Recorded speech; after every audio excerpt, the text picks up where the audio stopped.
Now, most of us do our best not to think about death, but there's always part of our minds that knows this can't go on forever.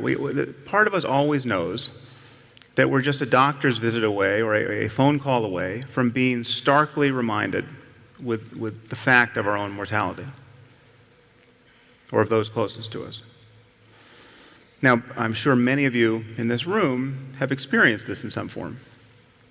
You must know how uncanny it is to suddenly be thrown out of the normal course of your life and just be given the full-time job of not dying or caring for someone who is. But the one thing people tend to realize at moments like this is that they wasted a lot of time when life was normal.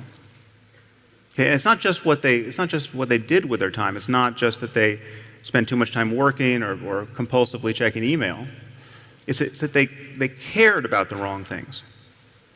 They regret what they cared about. Their attention was bound up in petty concerns, year after year, when life was normal. And this is a paradox, of course, because we all know this epiphany is coming. Don't you know this is coming? Don't you know that there's going to come a day when you'll be sick or someone close to you will die, and you'll look back on the kinds of things that captured your attention, and you'll think, what was I doing? You know this, and yet, if you're like most people, you will spend most of your time in life tacitly presuming you'll live forever. I mean, it's like watching a bad movie for the fourth time. Yeah. Or bickering with your spouse. These things only make sense in light of eternity. Okay? The answer is a change in attitude.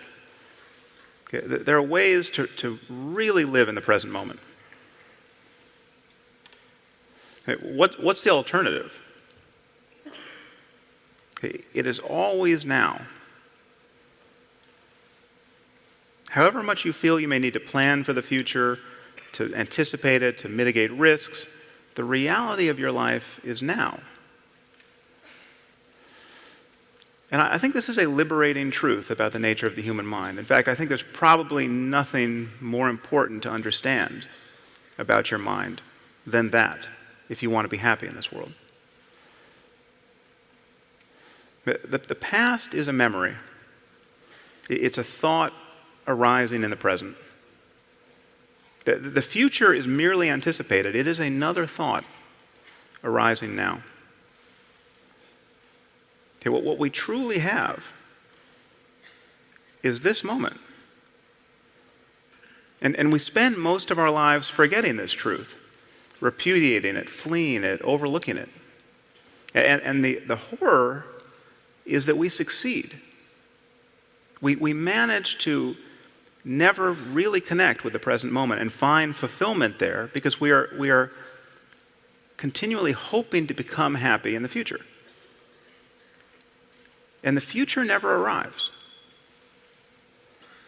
Now, even when we think we're in the present moment, we're in very subtle ways always looking over its shoulder, anticipating what's coming next. We are always solving a problem.